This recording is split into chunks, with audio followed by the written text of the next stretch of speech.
Be be Fatima الزہرا سلام اللہ علیہا کی خدمت میں ایک عورت آ کے عرض کرنے لگی، اے بنت رسول اللہ، انسان کی قبر میں عذاب کی سب سے بڑی وجہ کون سی ہے؟ بس جیسے ہی یہ پوچھا گیا تو بی بی فاطمۃ الزہرا سلام اللہ علیہا نے فرمایا، اے عورت، یاد رکھنا، میں نے اپنے بابا حضرت محمد مصطفیٰ صلی اللہ علیہ وآلہ وسلم سے سنا کہ قبر کے عذاب کی سب سے بڑی وجہ حقوق العباد کی نافرمانی ہے۔ وہ عذاب ہر اس انسان پہ نازل ہوگا جو انسان زمین پہ نفرت پھیلاتا ہے، اپنے دل میں دوسرے انسان کا احساس نہیں رکھتا۔ یاد رکھنا، میں نے اپنے بابا سے سنا کہ اللہ نے حقوق اللہ اس لیے واجب کیے تاکہ انسان حقوق العباد کو نبھا سکے۔ جو انسان حقوق العباد میں اپنے فرائض انجام نہیں دیتا تو ایسا انسان سخت عذاب کا حقدار بنتا ہے۔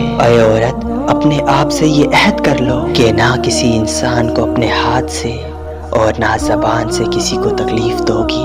یاد رکھنا، ہر وہ انسان جو دوسرے انسان کو تکلیف دیتا ہے، یہ وہی انسان ہے جس کے لیے اللہ نے سخت عذاب اور اس کا ٹھکانہ جہنم رکھا ہے۔